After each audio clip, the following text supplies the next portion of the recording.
अस्सलामुअलैकुम, खुशामदीद। आप देख रहे हैं दुनिया बोले रमज़ान स्पेशल और मैं हूं सैयद फैसल करीम। और मैं हूँ सोनिया सुंदस। आज के प्रोग्राम में है बहुत सारी चीज़ें कि जिसमें हम क्रिकेट पे बात कर रहे होंगे, महंगाई पे बात कर रहे होंगे और साथ ही साथ माह रमज़ान में जो रवैये हैं उन पे क्या ही कहने कि जिनको हमारी हिफाजत करनी है, जब वही हमारे साथ बदसलूकी पे आ जाएँ तो हम क्या कह सकते हैं। इन सब पर बात करेंगे, लेकिन सबसे पहले नज़र डालेंगे बड़ी खबर पे। टीम बदली पर रीत न बदली। न्यूजीलैंड के हाथों पहले टी20 में बदतरीन शिकस्त ने पीसीबी के प्लान बी पर पानी फेर दिया। नई टीम खिलाकर भी हार की पुरानी आदत छूट नहीं रही। हमारी क्रिकेट तबाही से बर्बादी की जानिब दिखाई दे रही है। क्या अब भी कोई हल है? अमेरिका ने नई मुमकिना वीजा पॉलिसी में पाकिस्तान को ऑरेंज कैटेगरी में डाल दिया। विजिट वीजा और इमिग्रेशन नहीं मिलेगी। क्या पाकिस्तानियों के लिए अमेरिका ने दरवाजे बंद कर दिए? अमेरिका सफर के ख्वाहिशमंद कौन से अफराद अमेरिका जा सकेंगे और कौन नहीं, बताएंगे आज के प्रोग्राम में। पाकिस्तानी नौजवान की इंसान दोस्ती के सरहद पार चर्चे। हज ऑपरेशन के दौरान रंग और नस्ल के इम्तियाज के बगैर 44 अफराद को बचाने वाले नौजवान के लिए भारतीय सिविल अवार्ड। सदर आसिफ अली जरदारी ने भी तमगा इम्तियाज से नवाज दिया। फखरे पाकिस्तान आसिफ बशीर आज होंगे दुनिया बोल है में हमारे मेहमान। और कराची में फल फरोश से जबरदस्ती करने पर कांस्टेबल बरतरफ। दाद रसी के लिए फल फरोश का एसएसपी ऑफिस में फूलों से इस्तकबाल। इक़दाम मिसाली है, लेकिन क्या सिर्फ एक एक्शन काफ़ी नहीं? पुलिस एहलकारों के लिए रवैये में बेहतरी की तरबियत नागजीर है। चले करते हैं प्रोग्राम का बाकायदा आगाज़। और बहुत अच्छा हुआ कि आज मैंने सहरी की और उसके बाद मैंने नियत की रोज़ा रखने की। उसके बाद मैंने नमाज़ पढ़ी और उसके फिर बाद मैं सो गया। बहुत अच्छा किया। मैं क्यों? जागा नहीं, क्योंकि क्यों? जिस तरह का मैच था उतना ओ, जागना बनता नहीं है। और जब पूरी कौम जागी होगी तो उन्होंने देख लिया होगा कि टीम जो है वो अभी तक सोई पड़ी है और टीम के साथ क्या कुछ हो चुका है। नाजरीन, हम क्रिकेट में रोज़ाना की बुनियाद पे नई बुलंदियों को छू रहे हैं, लेकिन पीछे जैसे कहते हैं ना, मैं फर्स्ट आया हूँ नीचे से। हमारी टीम जो है वो फर्स्ट आ रही है नीचे से। इमरान सुहेल क्रिकेट एक्सपर्ट हमारे साथ हैं। अस्सलाम वालेकुम and welcome to the show. Good evening sir. क्या हम दौरे न्यूजीलैंड में भी एक्सपीरियंस ही कर रहे हैं? क्योंकि जिस तरह बैटर्स ने परफॉर्म किया है उससे तो सभी हम सोचने पर मजबूर हो गए कि पूरी टीम ही महज 91 रन्स पर आउट हो गई। आखिर इतनी खराब परफॉर्मेंस, वजूहात क्या हैं? अस्सलाम वालेकुम। सबसे पहले तो रमजान मुबारक आप सबको को फैसल भाई ने बहुत अच्छा किया कि वो सो गए। अगर वो देख रहे होते तो यकीनन उनको पानी पीने का दिल करता और रोज़ा रोजा ख़राब हो टूटता जाता उनका। मेरा। ये कोई रोजा ऐसी मुकरू चीज हो है, जाता। खराब हो जाता, बिल्कुल मकरू हो जाता। लेकिन देखिए, ये हम एक्सपेक्ट कर रहे थे कि नए लड़के आएंगे और कुछ नया हो जाएगा। ऐसा कुछ होने वाला नहीं है। ये अपने दिल से ये बातें निकाल दे कि आपके सिस्टम में टैलेंट मौजूद है। आपने जो लड़के खिलाए हैं, जरा उनके स्टैट्स खोल के देख लें कि आपने किस बेस पे खिलाए हैं। मुझे तो अगर समझ की बात करें तो समझ की, अगर वैसे भाई आपने पीसीबी के जो उनका यूट्यूब चैनल है उसके ऊपर उन्होंने वीडियो डाली थी प्रैक्टिस करते हुए। तो जो वो प्रैक्टिस कर रहे थे, सॉरी, तो मुझे तभी लग गया, मैंने कहा यार ये तो कोई क्लब लेवल का लड़का भी इस तरह की बैटिंग नहीं करता। किसने क्या देख के इसको रखा है? तो पाकिस्तानी टीम का जो क्राइटेरिया अब बन गया है वो ये है, जो मेंटोर्स है। याद है मैंने आपको प्रोग्राम में कहा था कि मेंटोर्स टीम का देंगे प्लेयरों को, कि वो 5 लाख रुपए महीना लेते हैं और वो कहते हैं कि किसी ना किसी तरीके से वो 2-4 लड़के अपने भेज दें। अब जब वो भेजेंगे 80 लड़कों को, तो फिर आपके सामने ये वाला नतीजा होगा कि पहले कि आपकी टीम जो है वो 91 रन पर पूरी की पूरी आउट हो गई। और फैसल भाई आप क्रिकेट को बहुत अच्छी तरह समझते हैं। आप अगर हाईलाइट देख लेना तो हंस हंस के आपका बुरा हाल हो जाएगा। जिस तरह से बॉल डिसीव हुआ है हमारे प्लेयर, कोई मैं कहता हूँ गली मोहल्ले के बच्चों को खिला दे वो इस तरह डिसीव नहीं होते। वो समझ रहे थे कि शायद ये वो लाहौर की पिच के अंदर खेल रहे हैं और वो जिधर मुंह उठाएंगे मार देंगे और लग जाएगी। भाई ये लाहौर की पिच नहीं है, न्यूजीलैंड है। उनको पता था न्यूजीलैंडर्स को कि ये शॉर्ट ऑफ लेंथ के ऊपर बहुत हल्के हैं। और ऐसा ही हुआ। अब कप्तान बदल देने से, आपने अपने इंटरव्यू में कहा कुछ नहीं होने वाला। कप्तान बदल दे, पूरी टीम बदल दे, कुछ नहीं होने वाला। जब तक आप अपनी मेंटालिटी नहीं बदलेंगे, जब तक आप दिलेरी से क्रिकेट में डिसीजन नहीं देंगे, आप क्रिकेट में दिलेरी से डिसीजन ले नहीं रहे, आप डोमेस्टिक स्ट्रक्चर कैसे चीजों को ठीक करेंगे? इमरान, चल ही नहीं सकता। आप वो उसको फिर मैं हालात अभी आ रहे हैं। ये अभी मैं इमरान देख ही रहा हूँ। Score card 0-0-1-3-7-1-2-1 extras 9। गलत तो नहीं है इसको? ये नहीं, ये सही है, ये आप सर, ये सही है, ये जो हाईएस्ट स्कोर। अच्छा, हमने टीम ऐसी बनाई है जिसमें खुशदिल शाह जो है ना सबसे, हमने ऐसी टीम बनाई है खुशदिल शाह जिसमें सबसे ज्यादा परफॉर्म करे। खुशदिल शाह तो बहुत अच्छे होंगे, पर प्रॉब्लम ये है इमरान सुहेल, प्रॉब्लम इतनी सी है कि जब आपको पता है कि न्यूजीलैंड में ये सारी चीज़ें होंगी, न्यूजीलैंड में बॉल हिलता है, न्यूजीलैंड में गुड लेंथ से बॉल उड़ जाता है, न्यूजीलैंड में पेसर्स के लिए बहुत ज़बरदस्त मार्जिन है, आज बैटिंग में कोई मेथड नहीं समझ में आ रहा मुझे। कमेंटेटर कह रहे हैं कि कमेंटेटर खुद जो है वो हैरान है कि ये कर क्या रहे हैं आउटसाइड ऑफ स्टंप, और उसमें सिर्फ बल्ला चला रहे हैं, बल्ला हिला रहे हैं। किसी का कोई, जिसको कहते हैं ना इंटेंट, किसी का कोई इंटेंट विकेट पे स्टे करने का नजर ही नहीं आ रहा था। और मसला ये होता है हमेशा से, हम बैटिंग करते हैं तो बॉलर्स विकेट हो जाती है, वो बैटिंग करने आए तो फिर बैटर्स विकेट हो गई।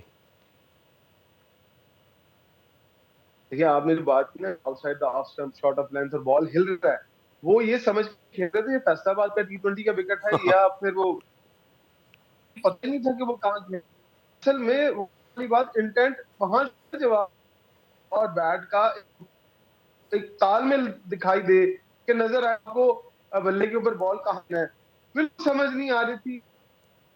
मेरा ख्याल ब्लाइंड क्रिकेटर भी इससे अच्छा समझ जाए, क्योंकि उसके अंदर थोड़ी सी आवाज होती है ना, तो वो दिमाग से समझते हैं कि बॉल के अंदर आवाज कहाँ से आती है, बल्ला वहां ले जाते हैं।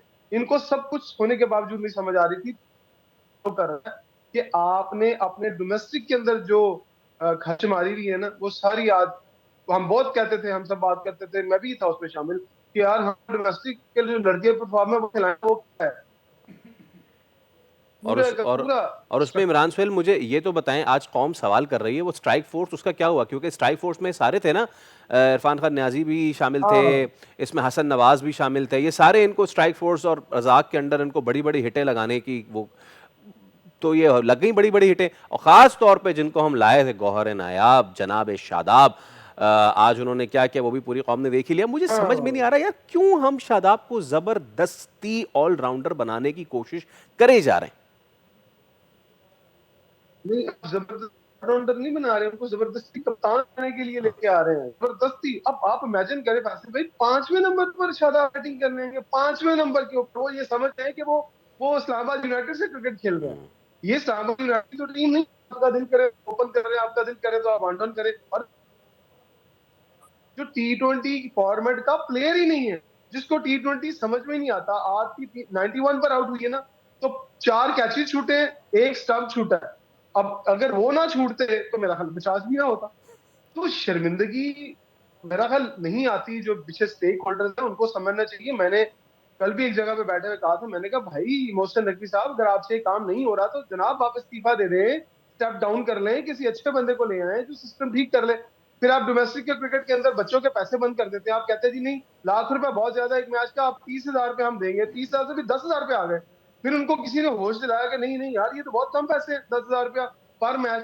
फिर उन्होंने इनको डिसीजन को वापस लेने का कहा, लेकिन जिस बंदे ने ये डिसीजन लिया था, खुरम नियाजी साहब, क्या वो अपनी सीट पर मौजूद है या नहीं, ये सबसे बड़ा सवाल। अगर आप उनको बेचारे, फिर आपकी टीम नहीं बचेगी। मैंने उनको एक दफा खुद खड़े में कहा, मैंने कहा सर, आपके लोग ही आपको डुबो देंगे, ये सिस्टम से निकालें इन लोगों को। उन्होंने सर नीचे किया और वो मेरी बात सुन के चले गए। इस बात को 6 महीने हो गए, और 6 महीने बाद आप सिस्टम देख लें, तबाह हो गया सारी क्रिकेट, जो थोड़ी बहुत थी वो भी नहीं बची। अगर आप ऐसे ही क्रिकेट को चलाते रहेंगे तो हॉकी से भी बुरा हाल हो जाएगा। हो जाएगा नहीं, हो चुका है। ठीक है सर, बहुत शुक्रिया, हमारे साथ मौजूद थे इमरान सुहेल, और जिस तरह वो बात कर रहे थे, मुझे शोएब अख्तर की वो बात हालांकि कड़वी सबको बहुत लगी थी, लेकिन शोएब अख्तर ने गालिबन शायद सही कहा था कि मैं क्या बात करूं इस टीम पे, और हम भी क्या बात करें इस टीम पे। तो हम इस सेगमेंट को इतना ही रखते हैं, और आगे दुख तो हमें इसी तरह दुख मिलते रहेंगे ख़ातिन व हज़रात। तो अब आगे बढ़ते हैं शो में। माह रमज़ान है, आप सबको पता है माह रमज़ान क्या करता है, सब्र का दर्स देता है, सब्र का ठीक दर्स, है ना? कॉम्प्रोमाइज करना हाँ सिखाता है। बिल्कुल, और सिला रहमी और ये सारी सिला रहमी, चीज़ें दरगुजर हमारी पुलिस को करना। थोड़ी पता ही है, हमारी पुलिस को तो वैसे भी अब मैं को क्या नहीं पता ही है। बोलूं। अब शारे नूरजहां जो है इलाका, जो थाना लगता है, वहाँ पे एक वीडियो वायरल हो रही थी। अगर साथ में हम उस वीडियो को प्ले भी करते रहें, ये हाँ, और if you screen can pay देख रिमूव द सकते हैं इस सीसी, वक्त। ये हम सुना इसलिए नहीं सकते खातिन व हज़रात, क्योंकि इसमें जो पुलिस वाले साहब हैं, ये इस फल फरोश को इतनी गाली दे रहे हैं, इतनी मुगल्लिस गुफ्तगू इनसे फरमा रहे हैं।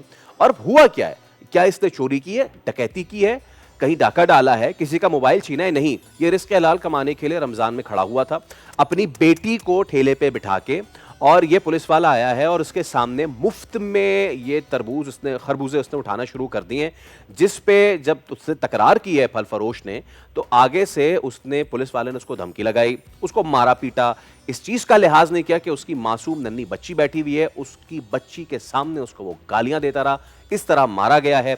उसके बाद खातिन हज़रत हुआ यह है कि जी थाने बुलाया गया इस फल फरोश को। अच्छा, इन पुलिस वाले साहब को बरतरफ कर दिया गया, बहुत अच्छे। इन साहब को बुलाया गया, फल फरोश साहब में थाने बुलाया गया, इनको फूल पेश किया गया, बहुत अच्छे। मेरा मसला यह है कि अगर आप किसी को मार दे छुरा और उसके बाद बोले आई एम सॉरी, तो उससे मामला ठीक हो जाएंगे। ये आखिर पुलिस का जो रवैया है रमजान में इस तरह का क्यों जाता है? और सिर्फ रमजान में नहीं, इस तरह के वाकयात हम देखते रहते जी, हैं। अक्सर और बेशतर इस जी तरह हाँ। के वाकयात आते हैं, और लेकिन रमज़ान में ज़्यादा हो जाते हैं। और ये आप मस्त देखें, हाँ। रमज़ान में ज़्यादा हो जाते हैं, हर दूसरे दिन हमें ये सब देखने को मिलता है। चलें, तो अब इस पे बात कर लेते हैं। हमारे नफ्सियात डॉक्टर सना हुसैन हमारे साथ मौजूद हैं। डॉक्टर साहबा को आज हमने इसलिए भी मदऊ किया है कि ये खुद भी पुलिस एहलकारों को मुख्तलिफ तरबियती वर्कशॉप्स के जरिए उनकी ज़हनी नशोनुमा करती रहती हैं। लेकिन मसला क्या हुआ है, जू का तू क्यों? डॉक्टर साहब अस्सलाम वालेकुम, thank you so much for your time. My heart aches when I see footage like that. बहुत ही तकलीफदेह ये बात है। Let's start with this thing. क्यों हमारे अंदर या हमारी पुलिस के अंदर ये रवैया है? चलें, पुलिस नहीं, आम आदमी भी रोड रेज में सारी चीज़ हो जाती है, but specially when talking about police, उनकी एक डबल जिम्मेदारी आ जाती है। सो जब आप वर्कशॉप्स देती हैं, आपका प्राइमरी फोकस क्या होता है? क्या इनको सिखाया जाता है और फिर इस तरह के वाक़यात हो जाते हैं? देखिए, ये भी जो भी हुआ, ज़ाहिर सी बात है ऐसा नहीं होना चाहिए था, और ऐसा इक़दाम पे सज़ा भी मिली है तो बहुत अच्छी बात है कि जहाँ पर सज़ा और जज़ा की जो है अकाउंटेबिलिटी होगी, तो इस तरह से चीज़ों को स्टॉप किया जा सकता है जब कानून को जो है आप उसकी पूरी तरह से पासदारी करें। एक तो ये चीज़ होती है कि ट्रेनिंग जब भी दी जा रही होती है, आजकल ट्रेनिंग पे बहुत ज़्यादा फोकस है, राइट? और आपको पता है कि चेंज हमेशा फ़ौरन नज़र नहीं आता, चेंज एटलीस्ट उसको डिकेड लगता है। जब भी चेंज नज़र आता है आहिस्ता आहिस्ता, एक अरसे से जो चीज़ के अंदर एक बिगाड़ मौजूद है, हम चाहे जादू की छड़ी घुमाएं और फ़ौरन से हो जाएगा, तो ऐसा नहीं हो सकता, राइट? दूसरी ये चीज़ है कि जब हम चीज़ों को ज़रा अंदर से देखते हैं, बारीक बीनी से देखते हैं, तब हमें पता चलता है कि प्रॉब्लम्स क्या क्या हैं। देखें, क्यों ऐसे रवैये आते हैं सामने, क्या क्या कुछ होता है, और जो है किस तरीके से, एक तो अवाम और पुलिस का ट्रस्ट एक दूसरे के साथ बिल्ड नहीं है, राइट? दूसरा ये है कि उनकी ड्यूटी आवर्स इतने ज़्यादा लॉन्ग होते हैं, आप जाहिर सी बात है जिसके अंदर कोई छुट्टी नहीं है, मुस्तकिल आपको ड्यूटी देनी है, सैलरी पैकेजेस आर लो, तो जाहिर सी बात है ये इंसान की ना सिर्फ फिज़िकल हेल्थ को ख़राब करते हैं बल्कि उनकी साइकोलॉजिकल हेल्थ को भी ख़राब करते हैं, जिसकी वजह से उनको स्ट्रेस बहुत ज़्यादा होता है, एंग्जाइटी बहुत ज़्यादा होती है, एंगर के इशूज़ बहुत ज़्यादा आते हैं, राइट? स्लीप डिस्टर्बेंस बहुत ज़्यादा होती है। डज दैट मीन कि इसका मलबा आवाम पे उतरेगा? नो, इसका मलबा अवाम पे नहीं, उस पे चीज़ पे उतरना चाहिए। ऑब्वियसली यहाँ पर ज़रूरत है कि उनको सपोर्ट प्रोवाइड की जाए, या तो उनकी काउंसलिंग सपोर्ट उनको प्रोवाइड की जाए, फर्दर उनके जो है मेंटल हेल्थ के हवाले से उनको डिफरेंट इस तरह की और एक्टिविटीज़ के अंदर इंडल्ज किया जाए, साथ साथ अवाम के और पुलिस के ट्रस्ट को बिल्ड करने की कोशिश करनी चाहिए, राइट? और अगर कोई इस तरह से चीज़ों को देख रहे हैं, हम कुछ ना कुछ इस तरीके से होता हुआ, हम कोशिश तो करें अपनी तरफ से कि किसी तरीके से उसको बेहतर करें, उनकी ट्रेनिंग करें, लेकिन इतने बड़े शहर के अंदर अभी हम छोटे छोटे स्टेप्स लेके उन चीज़ों को करने की कोशिश कर रहे हैं ना। अब इतने सारे लोग, और फिर अगर आपके पास, हम ये भी देखेंगे कि किसी एक के करने की सज़ा आप पूरे डिपार्टमेंट को क्यों दे रहे हैं, राइट? हम क्या होता है, कितना कोई जुर्म करता है तो हम पूरे डिपार्टमेंट को, पूरे मुल्क को लेबल लगा देते कि हमारे मुल्क के तो अंदर बुरा ही हो रहा है, या हमारे पुलिस डिपार्टमेंट के अंदर बुरा हो रहा है। आप ये भी तो देखेंगे हमारे पुलिस डिपार्टमेंट ने सज़ा भी दी है, जहाँ पर आपको ये होता था कि कानून सज़ा नहीं देता है, उसकी पासदारी नहीं हो रही है, ये तमाम चीज़ें, वहाँ पर सज़ा भी दी गई है। टॉकिंग साइकोलॉजिकली, उनको सज़ा मिल गई, हो सकता है अपना रवैया बेहतर करें वो। जो बच्ची वहाँ बैठी हुई है, जो देख रही है अपने बाप को पिटता हुआ, उस पर क्या असर हुआ होगा? ऑब्वियसली बुरा असर पड़ता है, क्योंकि जाहिर सी बात है बाप आपके लिए एक मुहाफ़िज़ होता है, आपके लिए साहिबान होता है, और आप उसी की इंसल्ट होते हुए देखते हो, तो एक ट्रॉमा की सिचुएशन तो आती है कि जब कोई आप जिनको समझ रहे हो कि वो आपको प्रोटेक्ट करने वाले हैं, और एक और प्रोटेक्टर ही आपके प्रोटेक्टर को जो है इस तरीके से जो है बेइज्जत करे, जलील करे, अब्यूज़िव लैंग्वेज यूज़ करे, तो नन्हे दिमाग पर जो है वो बहुत बुरा असर पड़ता है। तो जो भी वो हुआ, ये नहीं होना चाहिए था। डॉक्टर ना, एक मेरा सवाल है, ये बैक मैटर करता है, एजुकेशन बैकग्राउंड, Yes. ये आप कहाँ से आ रहे हैं, किस इलाके से, क्या तरबियत है, लेकिन वो सब एक जगह जब आप आ जाते हैं पुलिस में, जो भी आपकी तरबियत है या जो भी आपने पढ़ा लिखा है, आपकी एक स्पेशल ट्रेनिंग होती है कि आपको पब्लिक से कैसे डील करना है, public Yes. Handling, public dealing, तो वो तो उसका पार्ट है पुलिस की जो जाती है। तो क्या वो तरबियत इतनी लोग उस पे है, या वो तरबियत बार बार इनको देनी चाहिए ताकि मेंटली स्ट्रांग हो और वो चीज़ इनके दिमाग में एम्बेडेड हो जाए कि हमें ये चीज़ नहीं करनी है? क्या वो तरबियत बहुत लो हो रही है, लाइक बहुत कम पैमाने पे हो रही है, once in a blue moon? क्योंकि अगर बारहा उनको ये बात जताई जाएगी, समझाई जाएगी, तो मेरे ख्याल से वो ठीक हो जाएंगे। देखिए, ट्रेनिंग तो जो है चीज़ पे बार बार देने की ज़रूरत भी होती है, लेकिन सिर्फ ट्रेनिंग देना काफ़ी नहीं होता है। आपके अदर फैक्टर्स भी हैं जो इस चीज़ के ऊपर जो है असरअंदाज होते हैं। लाइक अगर आपके घर के एनवायरनमेंट ठीक नहीं है, आपके घर के अंदर ही वो तमाम चीज़ें, आप जिस बैकग्राउंड से और जिस जगह आप बार बार उधर ही वापस जा रहे हैं, ट्रेनिंग आपको दे दी गई है एक जगह, लेकिन आप दोबारा पलट के उसी इन्वायरमेंट में जा रहे हैं, उन्हीं के इर्द गिर्द हैं जहाँ पर इसी तरह की चीज़ प्रैक्टिस हो रही है, तो वहाँ पर ट्रेनिंग क्या बिगाड़ेगी आपका? अच्छा, अब इसमें डॉक्टर साहब ना, इस पहलू तो हमने रवैये की बात कर ली, हाँ। दूसरा जो कोर इशू है ना, आप जरा उस पर बात कर लेते हैं। कोर इशू ये था कि वो भाई साहब मुफ्त में उठाने की कोशिश कर रहे थे, जिस पे वो बेचारा फल फरोश है, वो ये कहने पे मजबूर है कि बता तो दो मुझे कि मुफ्त लेकर जा रहे हो। रवैये ठीक हो सकते हैं, घर के हालात उस पर असरअंदाज हो सकते हैं, मुफ्त खोरी की कोई जस्टिफिकेशन नहीं है, खास तौर पे पुलिस। आई एम सॉरी के, और जिस भाई ने ये वीडियो बनाई, बहुत शुक्रिया, आपने वीडियो बना ली, ये तो वीडियो बन गई। मुझे नहीं पता कि जो डिफेंस में पथारे लगे हुए हैं, मुझे नहीं पता कि साबका लादीन पार्क के सामने जो पथारे लगे हुए हैं, बेकरी से समोसे उठा रहे होते हैं, नागन बहुत चौराहे में सारी जो पथारे चीजें लगे हुए ऐसी हैं, बिल्कुल।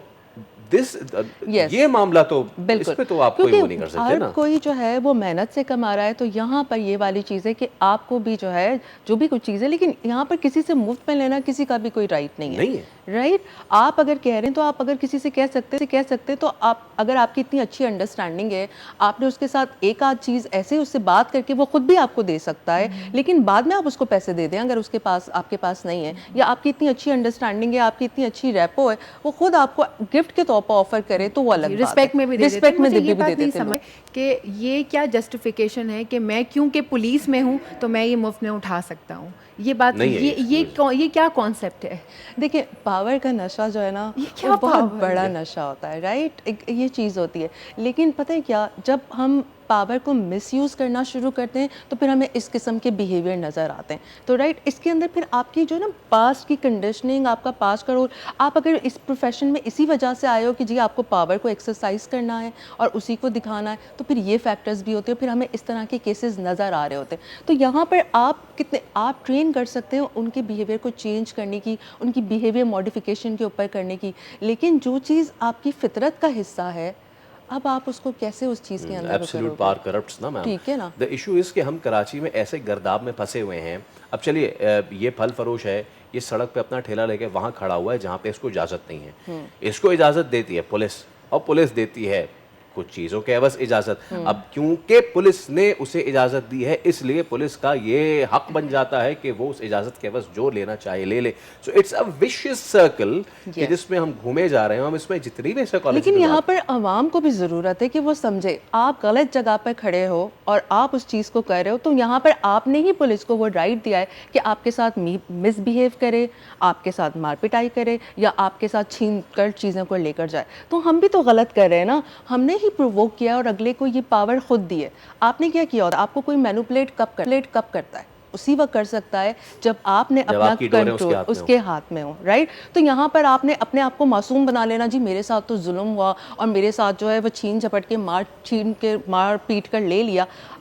हक किसने दिया उसको? इजाज़त किसने दी? राइट, अगर आप बिल्कुल सही होते तो किसी की ये मजाल नहीं थी कि वो आपके साथ ऐसे that is the thing. But हम ये साइकिल है ना, बहुत सही भी हैं तो भी चीज़ हो जाती है। डॉक्टर साहब, सिंस यू आर है, तो आपकी मौजूदगी का फ़ायदा उठाते हुए हम देखते हैं अभी शहर कराची में गर्मी और भी ज़्यादा बढ़ जाएगी। Right from our traffic police regulating the traffic, बहुत गर्मी होती है, इस तरह के वाक़यात हो जाते हैं, मुँह मारी हो जाती है, रोड रेज हो जाता है, टू द लोकल पुलिस जो कि चीज़ों को हैंडल कर रही हो, इस तरह की चीज़ें हो जाती हैं। बीइंग अ ट्रेनर, आप क्या समझती हैं कि हमें अपनी फोर्सेस की मज़ीद किन खतूत पे ट्रेनिंग करनी चाहिए? बिकॉज ऊपर से तो ठीक है ना, हमने गए हैं workshop they the, but internally उनको और मज़ीद किस तरीके से मोटिवेट करें कि इस तरह के, ना सिर्फ इस तरह के वाक़यात हो बल्कि पुलिसिंग भी ठीक रहे, ट्रैफिक पुलिस के रेगुलेशन भी ठीक रहे? देखें, ट्रेनिंग तो उस पे चीज़ पे हम बहुत सारी चीज़ों पे कर रहे होते हैं, लेकिन यहाँ पे ज़रूरी है उनके सैलरी पैकेजेस भी इंक्रीज़ हों, उनके वर्किंग आवर्स जो है उसके अंदर कमी हो, ठीक है? उनको रिवॉर्ड्स और इंसेंटिव्स दिए जाएँ, जो भी अगर वो अच्छे काम कर रहे हैं, डिफरेंट एक्टिविटीज़ के अंदर पार्टिसिपेट कर रहे हैं या बहुत ही ज़्यादा लोगों की हेल्प कर रहे हैं, इस तरह की चीज़ों पे छोटे-छोटे gesture, small token of appreciation भी मिले ना, तो उससे क्या होता है, आपका मोरल बूस्ट होता है और आपकी एक्नॉलेजमेंट मोटिवेशन, मिलती एक है ना? एक्नॉलेजमेंट मिलती है। और आपके लिए सबसे ज़्यादा जो बेनिफिट, जो रिवॉर्ड है ना, वो मॉनेटरी ठीक है। रिवॉर्ड बहुत वैल्यू है। Okay doctor Sana, thank you so much for your time, thank you. बहुत शुक्रिया आपका। तो ख़ातिन हज़रात, बात यह है कि ये बात बिल्कुल ठीक है कि बहुत बड़े तल्ख़ हैं बंदा मज़दूर के औक़ात, लेकिन बंदे मज़दूर को ये बिल्कुल भी इजाज़त नहीं है कि वो किसी पे भी इस तरह हाथ उठा दे, और ये भी इजाज़त नहीं है कि किसी भी ठेले से जाके इस तरह की मफ़ख़ूरी करे। रमज़ान का महीना है, सबका ख्याल रखें। आपके अगर ज़िम्मे किसी की हिफाजत है तो उसकी हिफाजत करें, ना कि उसके साथ मार पिटाई शुरू कर दें। बिल्कुल ऐसा ही है। अब वक्त हो जाता है एक ब्रेक का, एक छोटी सी ब्रेक लेते हैं, ब्रेक के बाद हाजिर होते हैं। Let's take a break.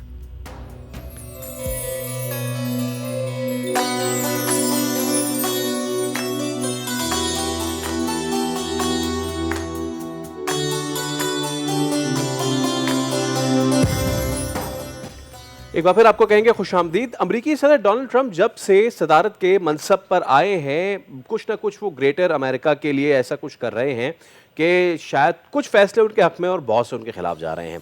अमरीका के लिए तो साजगार हों, मगर उनसे जुड़े दीगर ममालिक के लिए अब मसाइल बढ़ते नज़र आ रहे हैं।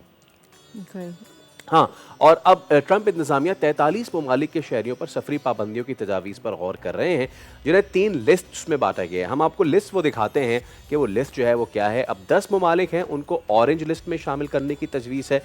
This is the list. और अब उसमें लिस्ट वो ऑरेंज में कौन कौन से हैं जी? पाकिस्तान, बेलारूस। अच्छा, ये रेड लिस्ट हम आपको दिखा रहे हैं। रेड लिस्ट में अफगानिस्तान है, भूटान है। There you go, this is the orange list जिसमें हम शामिल हैं माशाल्लाह से। हमारे साथ बेलारूस है, एरिट्रिया है, म्यांमार है, रशिया है, सियरा लियोन है, सदर्न सूडान है और तुर्कमेनिस्तान है। What a list to have us on. और इसके साथ साथ अब इसमें होगा कि ऑरेंज लिस्ट में जो शामिल हैं ममालिक, उनके शहरियों के इमिग्रेंट और सयाहती वीज़े महदूद किए जाएंगे। इस लिस्ट में शामिल ममालिक के कारोबारी मुसाफिरों को कुछ शराइत के साथ अमेरिका में दाखिले की इजाज़त दी जा सकती है। अच्छा, इसके अलावा जो 11 ममालिक हैं जहाँ पर मुकम्मल पाबंदी का इंदिया दिया गया है, रेड लिस्ट हमने आपको बता दी है कि वहाँ पे बिल्कुल भी ये इनको they are not considered to travel to United States of America. और उसके बाद एक और लिस्ट है जो चैड है, डोमिनिका है, लाइबेरिया है, इन समेत 22 ममालिक हैं। ये एक येलो लिस्ट है और इस येलो लिस्ट में शामिल करने पे गौर किया रहा है, यानी कि शहरियों के पास जो वीज़ा दरख्वास्त पे कोई अगर कोई किसी किस्म का अवाम है, किसी किस्म की तहफ़्फ़ुज़ात है, उसको दूर करने के लिए 60 दिन देंगे। लेकिन अब हमारा क्या बनेगा सर? इन 60 दिनों वाले मामलात में पाकिस्तान कहाँ खड़ा है और ये किया क्यों गया है? इसी पे हम ज़रा बात कर लेते हैं। नुमाइंदा बोल न्यूज़ ह्यूस्टन से हमारे साथ मौजूद है कामरान जिलानी। कामरान, सबसे पहले तो अस्सलाम वालेकुम। Man it's not a very appropriate time to disturb you, लेकिन इसके बावजूद thank you so much. Kamran, मसला क्या है? ये ऑरेंज लिस्ट क्या है? पाकिस्तानी अब क्या करेंगे? जी वालेकुम सलाम। देखें, ये ऑरेंज लिस्ट, ये तो इन्होंने ज़ाहिर है कि न्यूयॉर्क टाइम ने खबर दी थी, उसमें दिया था। जो हमारे सोर्स ने बताया था कि ये थर्ड कैटेगरी है, इसमें पाकिस्तान को शामिल किया गया है। थर्ड कैटेगरी में 2 चीज़ें तो ऐसी हैं जो पहले भी वीज़े में होती थी 2000 के अंदर। उससे पहले कि आपको पुलिस सर्टिफिकेट देना पड़ता था, करेक्टर सर्टिफिकेट, आपका बैकग्राउंड चेक होता था। फिर इस दफ़ा जैसे उन्होंने जो ऐड किया है कि एक हल्फनामा भी होगा, जो आपके टूरिस्ट वीज़ा है आपका, उसमें हल्फनामा देना पड़ेगा कि आप एक मुकर्रर मुद्दत तक आपको एंट्री या वीज़ा दिया गया, उसमें आपको वापस जाना पड़ेगा पाकिस्तान। तो ये ऐड हुआ है, उसमें ऐसी कोई नहीं कह सकते कि बहुत बड़ी कोई चीज़ उन्होंने पाबंदी लगाई है या ऐसा चेंज किया है उन्होंने। हाँ, ये ज़रूर होगा कि ये आमतौर पे उमूमी तौर पे देखा गया कि कभी सख्ती हो जाती है वीज़े में, कभी आपको सहूलत हो जाती है कि बड़ी तादाद में वीज़े मिलना शुरू हो जाते हैं अमेरिका के, कभी जो है वो सख्ती कर देते। तो कहने का मकसद ये है कि जांच पड़ताल ज़्यादा होगी। लेकिन इसका जो नुकसान मेरा ख्याल ज़्यादातर जो पहुँचेगा वो इमिग्रेशन वीज़ा वालों को पहुँचेगा उसमें, क्योंकि वो ताख़ीर का शिकार होंगे। पहले भी बहरहाल कोविड के दौर से लेके अब तक वो ताख़ीर का शिकार ही हैं जो इमिग्रेशन वीज़े हैं। तो ये इससे ज़्यादा मेरा ख़्याल कुछ नहीं है, हम फिर भी किसी हद तक बच गए हैं। बाकी जो अलग ममालिक हैं, ज़ाहिर है 41 और 43 कंट्रीज़ की ये फ़हरिस्त है। हम मुकम्मल पाबंदी की ज़द में नहीं आए, बल्कि थर्ड कैटेगरी में हमारा जो है नाम रखा गया है। जी। अच्छा, लेकिन पिछले ही दिनों तो ट्रम्प साहब जो थे वो हमें तारीफ़ें कर रहे थे पाकिस्तान की, और अब जो है अचानक से वो हमें इस लिस्ट में शामिल कर दिया गया है, तो वो ये चीज़ समझ में नहीं आई हमें, या वो तारीफ़ सही थी या ये जो इक़दाम है ये सही है? देखें, आपको याद होगा कि तकरीबन 7-8 दिन पहले बोल पे हमने खबर ये रिलीज़ की थी जब पाबंदी लगी थी। तो पाकिस्तान उस वक़्त जो है पाबंदियों की ज़द में था मुकम्मल। लेकिन आपको याद होगा कि हमने जो है वो दाइश का एक शख़्स गिरफ़्तार करके अमेरिका के हवाले किया था। इस पे ट्रम्प साहब ने तारीफ़ की थी। एग्ज़ैक्टली। उसके बाद ही जो है ये उन्होंने इसका पाकिस्तान का नाम निकाला था उसमें से, और फिर अब भी ये 13 मार्च को ये लिस्ट जो है जारी हो जानी चाहिए थी, लेकिन उसमें फिर रद्द-ओ-बदल किया गया है। तो अब ये जो हमारे सोर्स ये कह रहे हैं कि अब ये 21 मार्च को ये हतमी फ़हरिस्त जारी कर रहे हैं, जिसमें दोबारा रद्द-ओ-बदल किया गया है, नाम इधर-उधर किए गए हैं, और उसमें पाकिस्तान को फिर कुछ सहूलत दी उन्होंने, पूरा नाम उन्होंने शामिल नहीं किया जो फर्स्ट कैटेगरी थी, भी उसमें शामिल थे, फिर सेकंड कैटेगरी में आया पाकिस्तान, फिर थर्ड कैटेगरी में गया है अब जाके वो। हम्म। कामरान, ये थोड़ा सा बताइए कि जो लोग वहाँ पे ग्रीन कार्ड पे हैं उनके हवाले से भी चीज़ें आ रही हैं कि और जो नायब सदर उन्होंने कहा है कि इफ़ नीडेड तो उनको भी वापस भेजा जा सकता है, तो लोगों में ये सुन के कोई सरासनगी के मामलात हैं वहाँ पे? देखिए, जो खौफ और हिरास की फ़िज़ा है वो तो ज़ाहिर है गैर कानूनी तारकीन वतन में होगी, उसमें पाकिस्तानी भी शामिल है। लेकिन ये जो ग्रीन कार्ड होल्डर है ना, इसमें एक चीज़ मतलब एक आम तासुर ये पाया जा रहा है कि हर ग्रीन कार्ड को डिपोर्ट कर दिया जाएगा। नहीं, ऐसा नहीं है। देखें, अभी हमने 2 दिन पहले ये खबर हमने बोल पे ही ब्रेक की थी कि सोशल मीडिया क्रैकडाउन शुरू हो रहा है अमेरिका भर में। तो वो ऑलमोस्ट शुरू हो गया है। अगर आप फ़लस्तीन के हवाले से या अमरीकी कौमी सलामती के हवाले से कोई बात करते हैं, तो ये स्टेट डिपार्टमेंट को राइट होता है। ग्रीन कार्ड बेसिकली है क्या? ग्रीन कार्ड भी एक वीज़ा है, तो कोई अमरीकी शहरियत नहीं है। ये मुस्तकिल रिहायशी वीज़ा है जिसकी वजह से आप नौकरी कर सकते हैं और मुस्तकिल रिहाइश रख सकते हैं। अच्छा, सूरत हाल में ये कि किसी मुल्क में आप चले जाएँ, अगर कौमी सलामती के खिलाफ बात कर रहे हैं, तो आपकी जो शहरियत और पासपोर्ट तक मनसूख हो जाता है। तो यहाँ पे ऐसा कोई बहुत ज़्यादा वो नहीं है कि हर किसी का ग्रीन कार्ड कैंसिल हो जाएगा या वो होगा। अगर आपने कोई ऐसी बात की है जिनका मखसूस टारगेट, तो ज़ाहिर-सी बात है ट्रम्प हुकूमत का ये है कि आप फ़लस्तीन के हवाले से और इसराइल के हवाले से आप बात ना करें। तो ज़ाहिर है इस सिलसिले में 2-3 जो गिरफ्तारियाँ हुई हैं, एक जो कोलंबिया यूनिवर्सिटी का स्टूडेंट की मिसाल है, जिसको गिरफ्तार किया, ग्रीन कार्ड होल्डर था वो। लेकिन हुआ क्या, अदालत में जाके ये अदालत को इख्तियार है कि वो मनसूख कर सकती है आपका फैसला, अगर आपने उसका ग्रीन कार्ड मनसूख किया है। तो ऐसा नहीं है कि हर किसी ग्रीन कार्ड को उसका मनसूख हो जाएगा। देखें, इसमें एक चीज़ और भी है। बिलफ़र्ज़ अगर आप ग्रीन कार्ड होल्डर हैं, अगर आपका स्टे बिलफ़र्ज़ पाकिस्तान आप जाते हैं और 6 महीने से ज़्यादा हो जाता है या 1 साल तक आप पाकिस्तान में स्टे करते हैं, तो ऑटोमेटिकली आपका ग्रीन कार्ड तो वैसे ही वो हो जाएगा, ख़त्म हो जाएगा, आपको वापस आके फिर अप्लाई करना पड़ेगा। तो ये तो कोई ऐसी चीज़ नहीं है। लेकिन ज़ाहिर-सी बात है, किसी मुल्क में आप रह रहे हैं, वहाँ के कवानीन, चाहे वो इमिग्रेशन कवानीन हैं, उनकी पैरवी तो आपको करनी है ना। उनकी कौमी सलामती का मामला है, या उन्होंने एक पॉलिसी निकाल दी है कि आप फलाँ मुल्क के खिलाफ बात नहीं कर सकते, कोई नहीं, तो उसको आपको फ़ॉलो करना पड़ेगा। लेकिन इसका ये मतलब नहीं कि हर अच्छा, ग्रीन ठीक है। कार्ड पे तलवार चल कामरान, जाएगी। मुझे शॉर्टली ये बताइए कि वो अफ़राद जिनका अमेरिका जाना प्रोसेस में है, उनके लिए फिर क्या मामलात हैं? देखें, उसमें थोड़ी-सी ताख़ीर होगी। मैंने बता दिया कि अब नई वीज़ा पॉलिसी के तहत अगर आप अप्लाई करते हैं, तो आपको अपने मुतल्लिक़ा थाने से जो है बैकग्राउंड चेक होगा और आपको कैरेक्टर सर्टिफ़िकेट जमा कराना पड़ेगा एम्बेसी में या सिफारत खाने में, जहाँ से आप वीज़ा ले रहे हैं। सेकंडली, आपको एक हल्फ़नामा देना पड़ेगा कि आपको एंट्री दी जाती है, आप ओवरस्टे नहीं हो सकते। आपको उसी मुय्यना मुद्दत में वापस जाना होगा पाकिस्तान। जी। ठीक है कामरान भाई, बहुत शुक्रिया। से हमारे नुमाइंदे हमारे साथ मौजूद थे, और अमेरिका ने जो नई सफरी पाबंदियां आयद की हैं पाकिस्तान में, पाकिस्तान उसके ऑरेंज लिस्ट में है, यानी कि कुछ नरमियां और कुछ सख्तियां। देखते हैं कि ये कितनी अरसे तक मजीद बरकरार रहती है। आगे बढ़ते हैं। हीरो पाकिस्तानी, आज हम आपकी मुलाकात करवा रहे हैं एक ऐसे शख्स से जो न सिर्फ पाकिस्तान बल्कि पूरी दुनिया में इंसानी खिदमत के मैदान में पाकिस्तान की एक नई पहचान बने हैं आसिफ बशीर। 2024 में आपको याद होगा हज ऑपरेशन के दौरान इन्होंने आला खदमात सर अंजाम दी थी। पाकिस्तानी हुकूमत ने इन्हें तमग़ा इम्तियाज़ से नवाजा था और इस बेलौस खिदमत के मामले में पड़ोसी मुल्क भारत में भी इन्हें मुमताज़ भारतीय सिविल अवार्ड से नवाजा गया। इंग्लैंड की हुकूमत ने भी इन्हें बेहतरीन खिदमात पर अवार्ड से नवाजा गया। तो आज हमारे साथ मौजूद हैं आसिफ बशीर के, जिन्होंने शदीद गर्मी थी और उस शदीद गर्मी के बायस जब मिना से वापस आ रहे थे 44 हुज्जाज कराम उनकी ज़िंदगियों को महफूज बनाया और 24 भारतीय हुज्जाज कराम भी इसमें शामिल थे। तो आसिफ बशीर आज हमारे साथ मौजूद हैं। आसिफ, अस्सलाम वालेकुम। सबसे पहले तो बहुत शुक्रिया आपके वक्त का। माशाल्लाह से दुनिया भर में आपकी पजीराई हो रही है और पाकिस्तान ने भी इसको एक्नॉलेज किया है। कैसा महसूस कर रहे हैं? अस्सलाम वालेकुम। सबसे पहले मैं बोल न्यूज़ और आपकी टीम का बहुत बहुत शुक्रिया अदा करता हूँ कि उन्होंने मुझे इनवाइट किया, और आपके व्यूअर्स को रमज़ान मुबारक।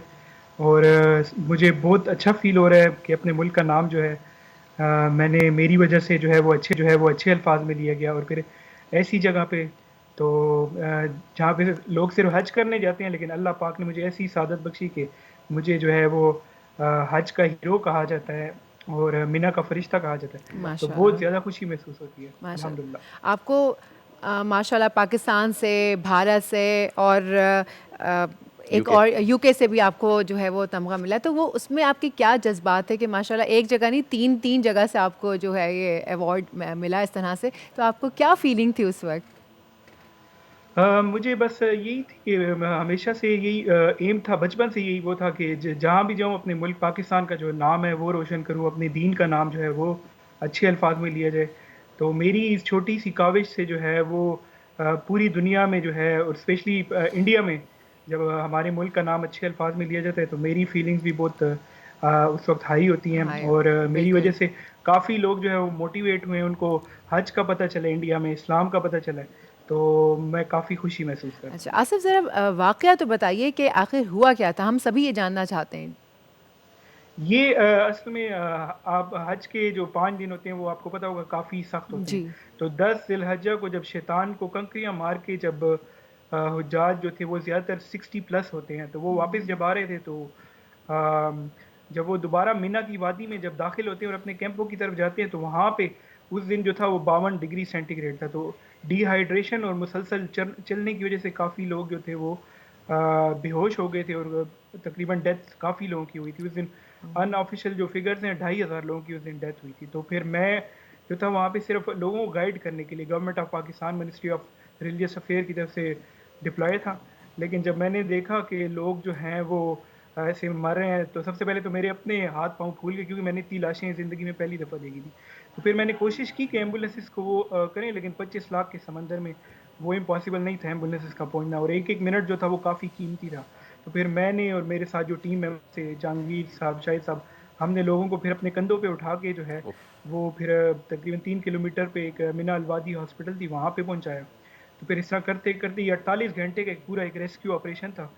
इसमें फिर 17 लोगों की जान बच गई, और 350 लोगों को हमने ओआरएस और पानी पिला के जो है वो तिब्बी इमदाद दी, और 1000 से ज़्यादा लोगों को उनके कैंप्स तक वापस गाइड किया हमने। तो ये सारा तकरीबन 48 आवर्स का एक ऑपरेशन था। तो अल्लाह ने हमें सादत बख्शी, क्योंकि एक जान को बचाना बिल्कुल ऐसा है कि पूरी इंसानियत की जान बचाना। बिल्कुल। आसिफ, देखने वालों को आपने पूरा ये वाक़या बताया है। जिस वक़्त आप ये पूरा ऑपरेशन कैरी आउट कर रहे थे, लगभग कितना टेम्परेचर रहा होगा और उस तमाम तर मामलात में आपकी अपनी कंडीशन जो थी वो क्या थी? वो टेम्परेचर 52-53 डिग्री सेंटीग्रेड तक था, और हम जो थे वो हम कोई एक्सपर्ट रेस्क्यू वर्कर नहीं है, हम तो सिर्फ गाइडेंस के लिए हम जो थे उधर डिप्लॉय थे। तो जब हमारी 5-6 घंटे बाद तो हम खुद एग्जॉस्टेड हो गए, और अब हमें तो खुद ऐसा लगने लगा कि हम खुद शायद जाँबार ना हो सके। तो लेकिन हमने फिर ये वो किया कि अगर हम इस वक़्त अगर हमने हिम्मत हार दी तो एक-एक जान के जो है वो कीमती है। इसके यानी इस बंदे के पीछे पूरा एक ख़ानदान जो है वो इंडिया में बिल्कुल। या पाकिस्तान में की पूरी-पूरी फैमिली जो है पीछे बैठी हुई है। तो अगर ये हमें इसने इस वक़्त लेज़ीनेस दिखाई या हमने आराम कर लिया तो एक जान जा सकती है। तो वो हमारी मोटिवेशन भी थी, और यही जो उस वक़्त ज़हन में यही जो थी वो कुरान की आयत जो है थी वो घूम रही थी कि एक इंसानियत को बचाना बिल्कुल ऐसे जैसे पूरी इंसानियत को बचाना। बिल्कुल ऐसे ही है। तो आसिफ, जिन को आप बचा रहे थे, क्या आपको मालूम था कि ये भारत से हैं या कौन-कौन सी कौम से लोग आए हुए हैं, या बस उस वक़्त ये धुन सवार थी कि बस रेस्क्यू करना है लोगों को?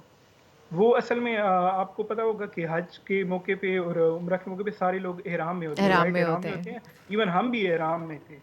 हम भी अपने वो जैकेट्स, ड्यूटी जैकेट्स में या उसमें नहीं थे, तो हमें बिल्कुल इल्म नहीं था। और हमारे लिए ये इंडिया के लोगों को यानी आइडेंटिफाई करना, क्योंकि हम इंडिया और पाकिस्तान के लोग, बांग्लादेश के लोग, हम सारे एक ही जैसे हैं। तो उस वक्त तो हमें पता नहीं चला, ये हमें दूसरे दिन पता चला कि जो है ये ज़्यादातर इसमें इंडियंस थे।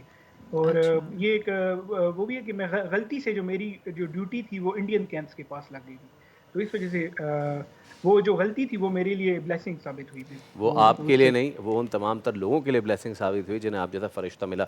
बहुत शुक्रिया आसिफ, हाँ, और जो जिस हिम्मत का आपने मिसाल कायम की है, खुदा करे कि आपको इस दुनिया में तो सिला मिला ही है, इसके बाद की दुनिया में भी आपके लिए वो ऐसा सिला बने कि आप और आपकी नस्लें जो हैं वो बाकायदा से उसका जो है उससे इस्तेफादा करें। चले अभी ब्रेक ले बेशक, अब लेते हैं। ब्रेक का वक्त हो जी। गया है, ब्रेक का वक्त हो गया, लेकिन कॉपी और पेंसिल संभाल लीजिए, क्योंकि जब ब्रेक के बाद हम आपके सामने आएंगे तो किचन में होंगे, बोल के जाके का किचन होगा।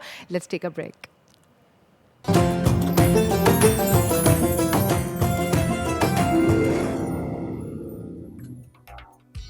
बोल के जायके में एक मर्तबा फिर खुश आमदीद। जैसे कि आपको पता है, बोल के जायके दुनिया बोल है का एक सेगमेंट जिसमें हम आपको झटपट खाने बनाना सिखाते हैं और साथ में कोई गेस्ट भी रखते हैं। तो आज जो हमारे साथ गेस्ट मौजूद हैं, बड़ी ही मोअज़्ज़ज़ शख्सियत शेफ़ आसमा इमरान साहिबा। वो आज जो है ना, जब आसमा साहिबा तशरीफ़ लाई तो मैंने कहा बस मज़ा ही आ जाएगा, दो शेफ़्स जो हैं जब मिलकर पकाएंगे आप तो क्या ही बात होगी। अच्छा, कैसी हैं आप? अल्हम्दुलिल्लाह बिल्कुल सही। आप कैसी हैं? बिल्कुल फिट। अब आपको मैं बताऊं, ये मेरा प्लीज़ ऑफ कर दीजिए, ये मुझे बॉदर कर रहा है इस वक्त। मैं आपको बताऊं कि हमारा जो ये पकवान का सेगमेंट है पूरा बोल के जायके, ये हमारा साथ दे रहे हैं इसमें डालडा। आपको पता है जहां ममता वहां डालडा। 80 सालों से जायद हो गए हैं तमाम माओं का इंतखाब, तमाम शेफ्स का इंतखाब, डालडा के ऊपर भरोसा। डालडा का रमज़ान 250 रुपये तक की बचत के साथ डालडा लाया है, और रमज़ान की बरकतें जहाँ हैं वहीं डालडा की साथ साथ बचत भी है। डालडा का रमज़ान। और आपको पता है आसमा, थ्रू आउट रमज़ान इन्होंने एक स्पेशल पैकेजिंग इंट्रोड्यूस करवाई है, आप ये देख सकती हैं, आप स्क्रीन पर आप लोग भी देख सकते हैं। स्पेशली जो मैं बार बार कहती हूँ वो ये देखें, ये जो 1 लीटर वाला पाउच था ना इनका, ये आप स्ट्रेट आप रख सकते हैं कहीं पर भी। और साथ में मैं ज़रूर ये एंडोर्स करती हूँ इनका ऑलिव ऑयल। ये देखिए एक्स्ट्रा वर्जिन ऑलिव ऑयल है। आप इसको 1 टीस्पून सहरी में या बिफोर अफ्तार ले सकते हैं, आपकी गट हेल्थ के लिए बहुत अच्छा बिल्कुल ऐसे ही, और मॉर्निंग में भी इसको बिल्कुल आप ले सकते हैं अगर रमज़ान के फौरन अलावा। बाद। जी, आप उसको आराम से ले सकते हैं, एम्प्टी स्टमक तो ये बड़े काम का है। साथ साथ हमारे साथ होता है सोब्रोसो को देख सकते हैं आप मेरे राइट साइड पे। सारे ये सारा नहीं है कलेक्शन, इनका एक ह्यूज वैरायटी है आसमा, इनकी इतनी सारी चीज़ें हैं। अच्छा, सोब्रोसो कभी अपनी क्वालिटी पर कॉम्प्रोमाइज़ नहीं करता। चिकन इजी टू कुक है, सबसे बड़ी बात है कि हाँ, घर में बच्चे हैं, बहुत सारी चीज़ें इजी टू कुक है। लंच बॉक्सेस में दे दें, शाम में चाय पे निकाल दें। स्पेशली रमज़ान में जब मदर को सुबह उठना हो और जी फिर रोज़ा भी है, और फिर साथ साथ लंच भी प्रिपेयर करके देना, क्योंकि छोटे बच्चों का तो रोज़ा नहीं होता ना, छोटे तो बच्चों के लिए तो ये बड़ा इजी हो जाता है। और साथ साथ हमारे साथ हैं मरबा का शरबत गुलबहार, जहां प्यार वहां शरबत गुलबहार फलों, फूलों और जड़ी बूटियों के अर्कियात से तैयार करदा है और इंतहाई ऑर्गेनिक है। रिफाइंड शुगर शामिल है, अगर आप बना रहे हैं तो आपको शुगर भी शामिल करने की ज़रूरत नहीं है। साथ साथ एक अनाउंसमेंट जो मैं डेली कर रही हूँ मरहबा की तरफ से, ये बाइक उन लोगों को जाएगा जो हमें हमारे फेसबुक पेज पे, यानी कि बोल के फेसबुक पेज पर अपनी अच्छी सी कोई कुकिंग करते हुए वीडियो शेयर करते हैं, कोई अच्छी सी रेसिपी शेयर करते हैं, उनको मिलेगा। जो फर्स्ट आएगा जनाब उसको जाएगी ये बाइक। और साथ साथ ज़रा सा अगर ऊपर जाए कैमरा आपको दिखाई देगा LED, वो दूसरे नंबर पे जो रेसिपी सिलेक्ट की जाएगी उनको जाएगा वो LED TV। सो ये दोनों चीज़ें आपके घर में भी जा सकती हैं। आप भाई कोई भी हो सकता है ना, एक ही घर से अगर आपने 2 रेसिपीज हमें भेजनी तो हो सकता है हम दोनों सेलेक्ट कर लें और दोनों आपके घर में चली जाए।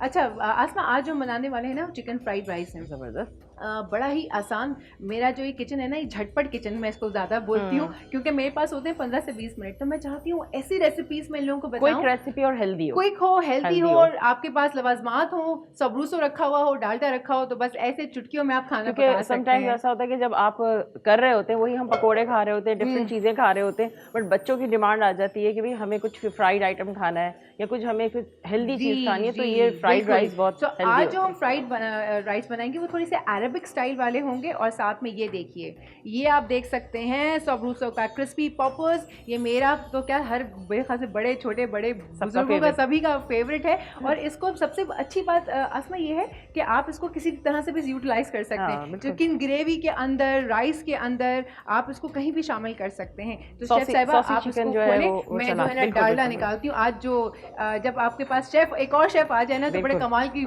बात हो जाती है कि हेल्पिंग हैंड भी हो जाता है, साथ में बातें भी हो जाती हैं। वैसे आप मुझे थोड़ा सा अपने बारे में बताइए कि आप कब से आपने ये स्टार्ट किया, शौक किया था, किस तरह से आप इस फील्ड में आए? मुझे तो इट्स बिन 15 इयर्स इस फील्ड में हूँ। बट ये कि मैं पहले होटल इंडस्ट्री में थी, जाहिर है पीसी होटल में काम किया है। उसके बाद बस हमने एक ग्रुप क्रिएट किया आरजू के नाम से, और उस ग्रुप के अंदर फिर अराउंड 25,000 लेडीज काम करती हैं। अच्छा, जी जी। और फिर जब मुझे ऐसा लगा कि भाई हमें एक मज़ीद काम की ज़रूरत है लोगों को सिखाने की, तो हमने प्रो स्किल्स एकेडमी ज्वाइन करवाई सबको ना। अच्छा। ताकि उसमें होता ये है कि उस डिफरेंट जो होम बेस्ड ख़वातीन है ना, वो उधर से आके हमारे साथ सीखती हैं। अच्छा। हम उनको ट्रेनिंग्स देते हैं और फिर वो अपना बिजनेस रन करती हैं।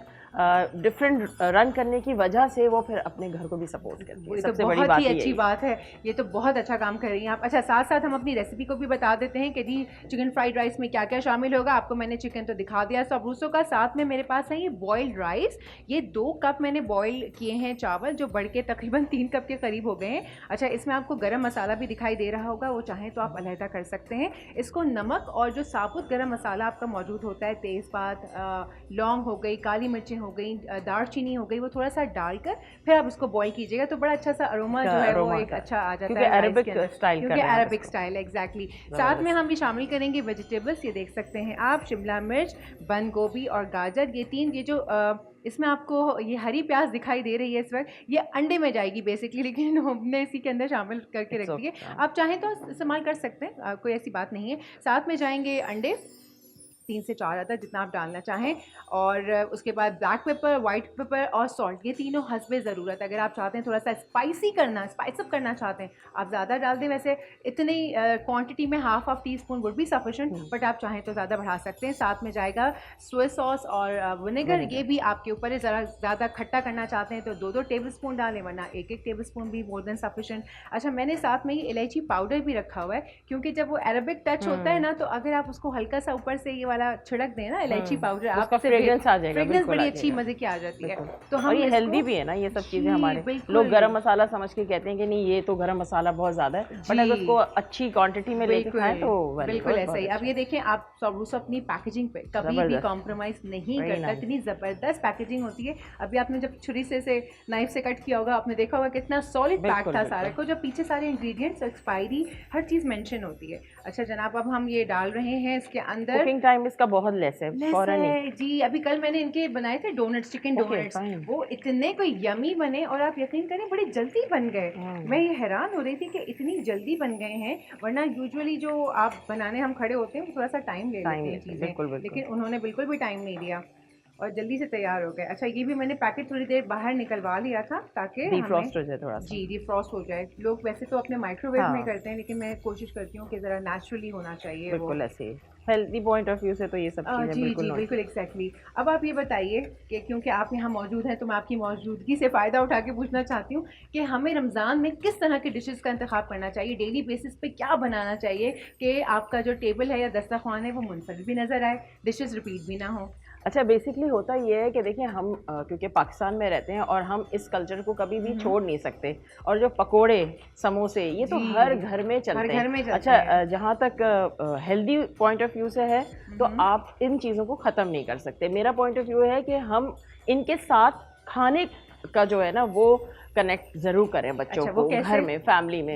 हम लोग अगर एक आध कोई फ्राइड आइटम बनाते भी हैं, फर्ज करें आज ही हमने पकोड़े बना लिए, सही है, या फिर हमने समोसे जो है बना लिए, तो आप पूरी जो डिश सेलेक्ट कर रहे हैं वो फ्राइड आइटम से नहीं करें, आप उसके अंदर सेलेक्ट करें कुछ फूड, मतलब आप कुछ फ्राइड, जैसे आपने फ्राइड राइस बनाए, फ्राइड राइस के साथ आपने कोई भी एक आइटम आपने फ्राइड कर दिया, तो इस तरह से जो है ना मिक्स एंड मैच करके फिर जूसेस का इंतखाब इसके अंदर बहुत ज़्यादा ऐसे करें कि वो हेल्दी उसमें क्योंकि सहरी तक जो है काफ़ी पेट जो है लोगों के अपसेट हो जाते हैं, जस्ट बिकॉज कि हम लोग यूजुअली रमजान में काफी हो जाता है, हैवी खा लेते हैं सिस्टम आपका बिल्कुल तो upset हो इसीलिए जाता आप है। सालन, लोग जो है वो सालन से आजकल बिल्कुल अवॉइड करते हैं कि भाई सालन हमने नहीं लेना। पुराने ज़माने में सालन लेते हैं, बट वो जो पतला पतला सालन होता है जिसमें शोरबे वाला, यखनी, पतले शोरबे का सालन, शोरबा होता है, ये तो यखनी भी फॉर होते हैं। सहरी बता रही हैं? सहरी भी कर सकते सहरी हैं के लिए बता रही हैं और वो। आफ्टर जब हम रोज़ा खोल लेते हैं, हम इतना मतलब हैवी चीज़ें खा लेते हैं, जी। तो आप थोड़ा सा गैप देके इन चीज़ों को लें, यखनी लें। यखनी के साथ आप बेशक जो है देखिए जो खानों का इंतखाब है ना, वो अगर हम अपना स्टमक सही नहीं रखेंगे ना, हमारी तो हेल्थ सही नहीं, हमारी स्किन सही नहीं, हमारी कोई भी चीज़ सही, तो सेहत बहुत बड़ी नेमत और अगर आप देखिए रमज़ान में लोग जो हेल्दी अपनी हैबिट्स अपनाते हैं, जिनको वजन रिड्यूस करना हो, अपनी स्किन के ऊपर काम करना हो, तो रमज़ान मुझे लगता है कि बड़ा बेस्ट है ना उसके लिए, उसकी वजह से कि वो आपको टाइम मैनेजमेंट सिखा रहा है, टाइम है। मैनेजमेंट के साथ साथ आप हर चीज़ ऑन टाइम कर रहे हैं, तो ये सबसे बेस्ट होता है कि खाने की भी रूटीन बन जाते हैं। अक्सर लोग कभी रात को 2-2 बजे खाना खा रहे हैं, उठे हैं जी मोबाइल हाथ में, बिल्कुल और ऐसा ही है, और जी हमें कुछ मिल चाह रहा है, आज तो सैटरडे नाइट है, हमने ये खाना है। तो रमज़ान हमें माशाल्लाह से ये सारी चीज़ सिखाता है कि हमने टाइम कैसे मैनेज करना है। ईटिंग हैबिट्स हमारी जो है वो मुझे लगता है बिल्कुल सही कर देता है, और जब हमारे पास इस तरह के आइटम्स हो ना, इस तरह के, तो ये क्विक भी बन जाते हैं और ईजी होता है हमें अपने मेन्यू डिसाइड बिल्कुल ऐसे ही है। आप जरा ये भी बताइएगा कि लोग जो है ना यूजुअली ऑलिव ऑयल में फ्राई कर लेते हैं, हाँ, तो मैं चाहती हूँ क्योंकि आप माशाल्लाह आप भी शेफ हैं, तो मैं चाहूँगी आप इसके ऊपर ज़रूर ज़रा थोड़ी सी रोशनी डालें कि भाई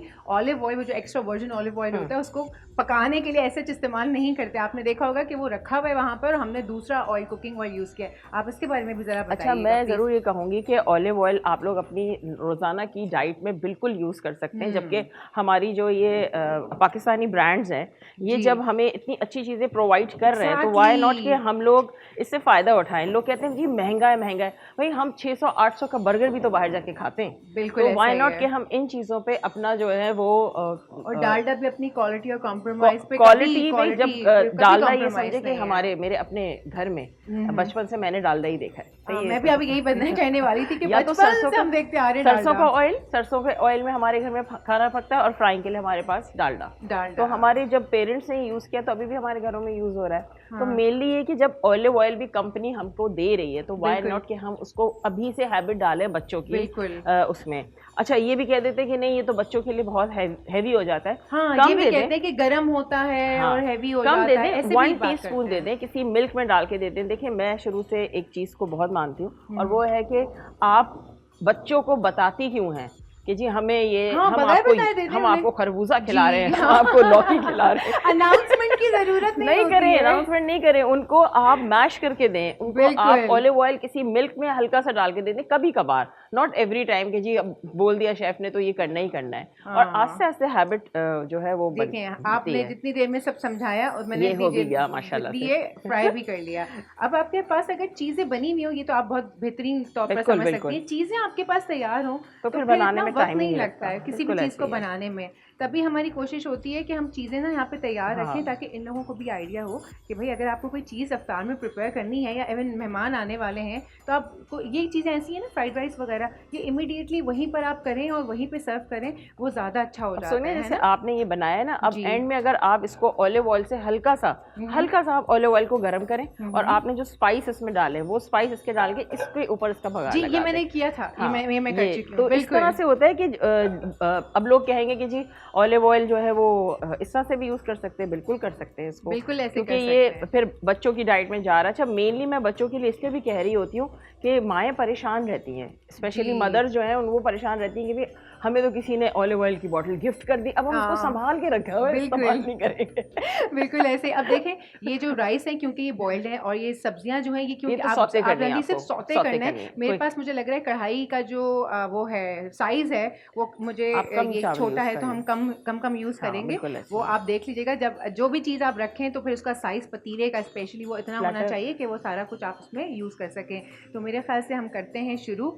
मैंने ये तो ऊपर से रखा हुआ है, और मेरे ख्याल से पहले ऑमलेट भी बना लेती हूँ मैं साथ में, ताकि फिर एक साथ मैं सबको वो कर सकूँ, ये ज़्यादा मुनासिब होगा, वरना फिर ऑमलेट जो है वो ख़राब ना हो जाए मेरा। तो ऑमलेट बनाने के लिए ज़रा हम थोड़ा सा डिफरेंट चीज़ करेंगे ऑमलेट में। मैंने आपको बताया था कि जो इसके अंदर ऑमलेट बनेगा, इसमें हम डालेंगे हरी प्याज। हरी प्याज इसमें बहुत ज़्यादा है, लेकिन मैं थोड़ी सी इस्तेमाल करूँगी, बाकी मैं राइस के अंदर इस्तेमाल कर लूँगी। और ये सारी सब्जियां आपने वॉश करके कट करनी है, ताकि इस सूरत में इसको आप वॉश नहीं कर सकेंगे किसी भी तरह से। तो ये बात आपने ध्यान में रखनी है कि सारी सब्जियां पहले से वॉश हो। अच्छा जी, आपके अंडे जो ये है ना, इसमें जाएगा नमक, हस्बे ज़रूरत नमक। मैंने आपको पहले से बताया कि वो आपके ऊपर डिपेंड करता है। ज़्यादा अगर आप लोग स्पाइसी खाते हैं ज़्यादा डालें, कम खाते हैं कम डालें, it's totally up to you guys.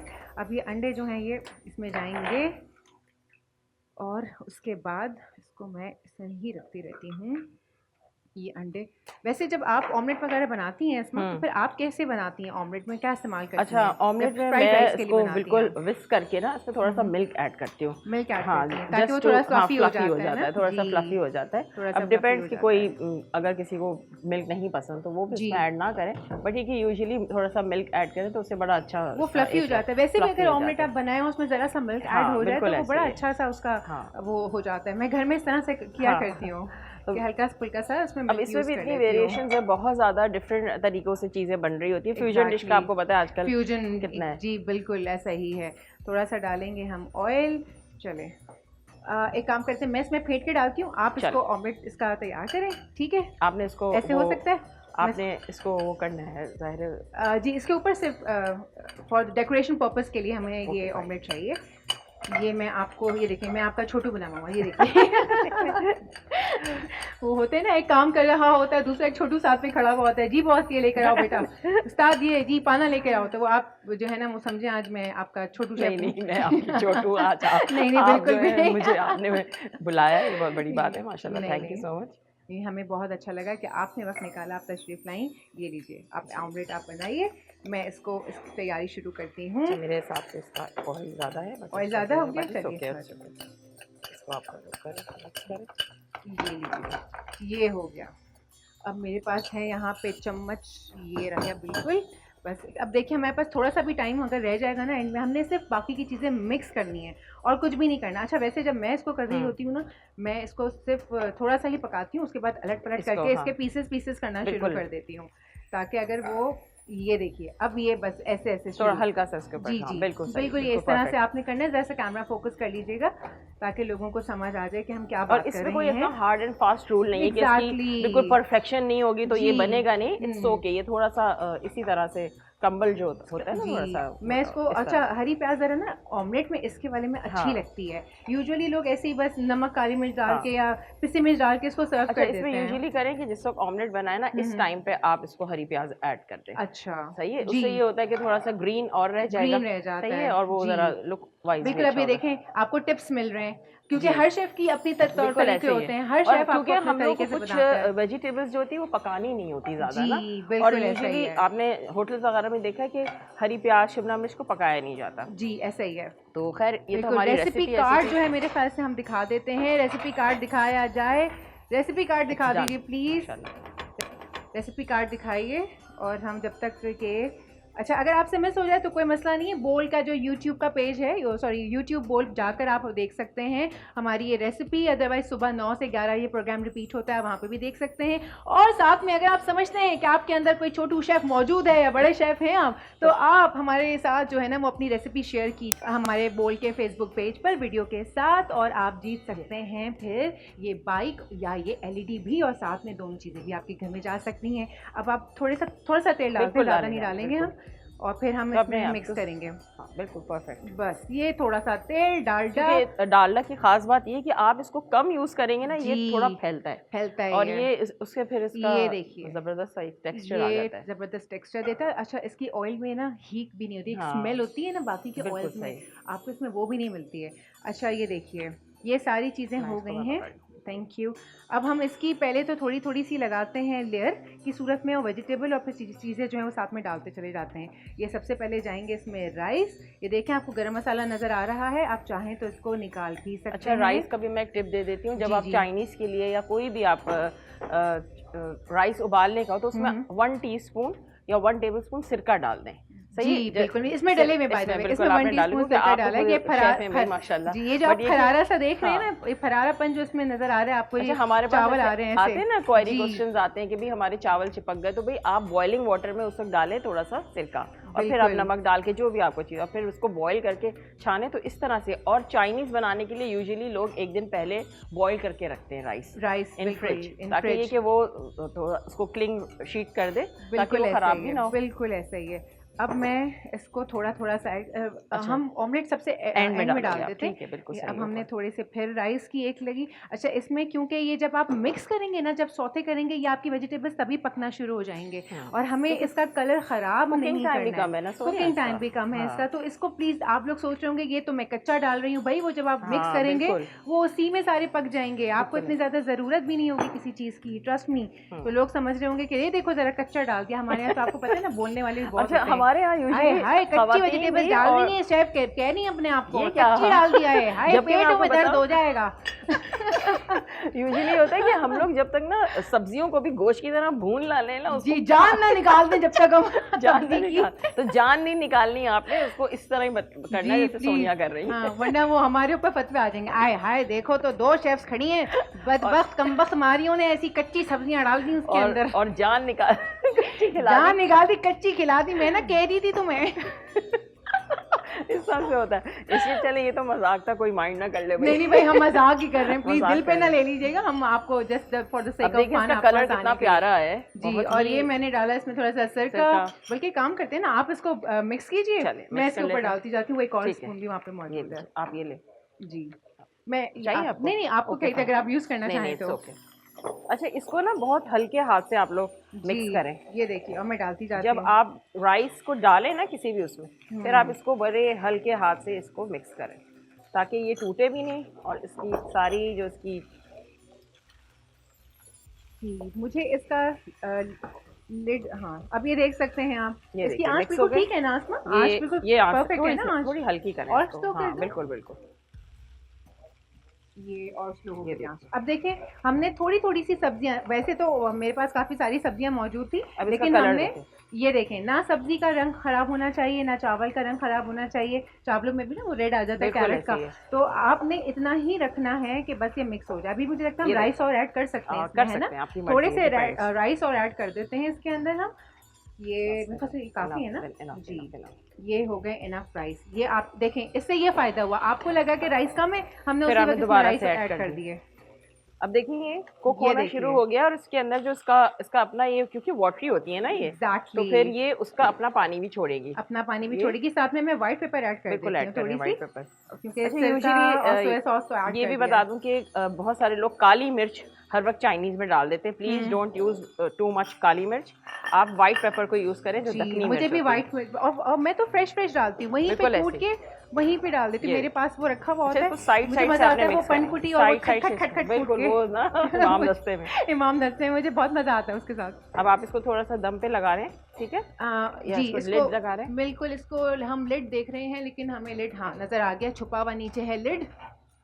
ये देखिए नीचे से इसके साथ मैं डालती हूँ थोड़ा सा ऊपर, कहाँ चला गया वो हमारा, ये रहा इलायची का पाउडर थोड़ा सा। मैंने आपसे कहा था क्योंकि बहुत ये ही अरेबिक टच वाले हैं राइस, तो इसमें हमने थोड़ा सा इलायची का पाउडर डालना है। और खुशबू कितनी फ्रेग्रेंस अच्छी बहुत लग रही अच्छी आ रही है, खुशबू इतनी ओहो हो। अच्छी आ रही है, बड़ी मज़ेदार खुशबू। बस इसको थोड़ा सा हमने लगाना है दम, जब तक हम इसको सर्व करने के लिए प्लेटर एक वगैरह platter जो है लेकर वो आप- यूज़ कर लेते हैं। और ये अच्छा, वाली चीज़ भी आ ये गई जो है बिल्कुल इसके ये जो साथ हो जाएगी। क्रिस्पी आपकी जो चिकन हमने फ्राई किया था, ये मैं इसमें इसलिए नहीं लगा रही हूँ, वरना ये इसका क्रिस्प सारा ख़राब हो ये जाएगा, सॉगी हो जाएगी। सॉगी हो जाएगा ये। तो हम इसको जब सर्व करेंगे तो इसको ऊपर से फैला के रखेंगे, फिर आप चाहें उसमें केचप, चिली गार्लिक सॉस और barbecue sauce, whatever you like, आप उसके ऊपर जो है वो बिल्कुल लगा देते हैं। अनफॉर्चुनेटली इस वक्त मेरे पास है नहीं रखा हुआ, वरना मैं आपको लगा के ज़रूर दिखाती। अच्छा, प्लेटर बस अब हमारे पास 2 मिनट रह गए, तो मेरा ख्याल है कि हम ना सर्व कर देते हैं, हाँ, ये प्लेटर यूज कर लेते ताकि हम दिखा सकें कि भाई जो हमने बनाया है वो कैसा बना है। ये देखिए, चलिए आप ये शर्फ बख्शी निकालिए, ये देखिए मिक्स करके निकालते हैं हम। हैं। It's all done.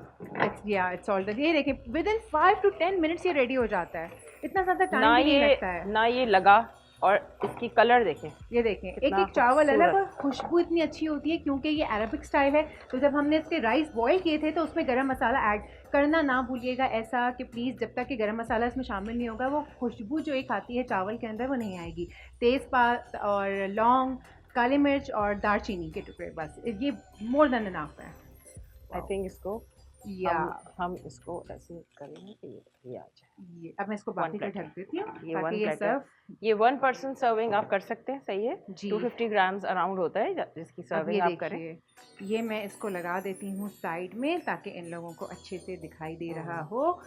ये आप देख सकते हैं, अभी आपके ऊपर है आप किस तरह से इसकी डेकोरेशन कैसे करना चाहते हैं। जी, जिस तरह से भी चाहें आप उसको डेकोरेशन गरम करें। मसाले भी आपके कुछ ऊपर गरम हैं। मसाले ऊपर रख दें, थोड़ा सा आप जो है वो फ्राइड जो हमने ऑमलेट Egg, बनाया हाँ। था वो आप इसके ऊपर रख सकते हैं। आप चाहें इसके अंदर थोड़ी सी हरी मिर्च शामिल करना चाहें हरी मिर्च भी शामिल कर सकते हैं। अब आप ये देखिए, ये आपका तैयार हो गया, ये आपके फ्राइड राइस तैयार हो गए। बाकी हम इसके अंदर डाल देते हैं, बिल्कुल ऐड ऑमलेट कर है दें, ना, बिल्कुल कर दें। ये इसमें ऐड कर लेते हैं और इसको चूल्हा ये बंद मैंने चूल्हा बंद कर करके दिया ये है। इधर से भी हमारा पकवान और ये तैयार, ये बिल्कुल डन है, डिश ये भी डन हो बिल्कुल गई खाने और के लिए यहाँ तैयार पे भी है। डन हो गई।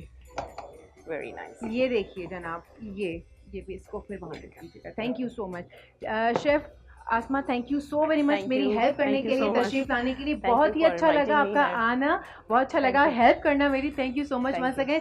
सो व्यूअर्स, आपने देखा आज हमने फ्राई एग क्या कहते हैं फ्राइड चिकन जो है वो बनाई है। सबरूसो की फ्राइड चिकन ली थी और चिकन फ्राइड राइस बनाए थे। उसको स्पाइसी भी कर सकते हैं आप अगर आप चाहते हैं कि कुछ और ऐड ऑन करना। वो ये मेन बेसिक रेसिपी है जो मैंने आपके साथ शेयर की है। साथ में अगर आप समझते हैं आपके अंदर छुपा है एक छोटा सा या बड़ा सारा शेफ, तो वीडियो बनाइए अपने खाने की, बोल के फेसबुक पेज पे अपलोड कीजिए और जीतिए ये बाइक, या ये जीत सकते हैं आप एलईडी, या ये दोनों चीज़ें भी आपके घर जा सकती हैं। या कोई और नहीं, आपके पास कोई रेसिपी आप चाहते हैं कि मैं आपकी वो रेसिपी यहाँ पे ट्राई करूँ, तो वो भी आप हमें लिख भेजिए। और प्रोग्राम का वक्त तो अभी बाकी है, लेकिन बोल के जायके का सेगमेंट जो है वो ख़त्म हो गया है। लेते हैं एक छोटी सी ब्रेक के बाद हाजिर होते हैं।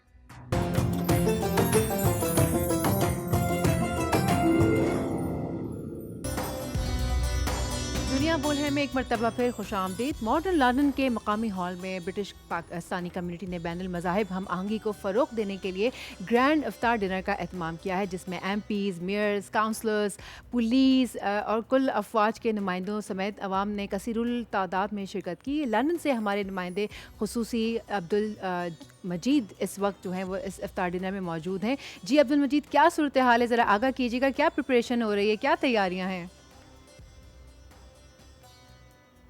मैं इस वक्त मौजूद हूँ यहाँ मॉडर्न लंदन के मकामी हॉल में, जहाँ पे आज मल्टी फेथ बिग इफ्तार डिनर का इनेकाद किया गया। हमारे साथ मौजूद हैं कम्युनिटी मेंबर शकील खान साहब।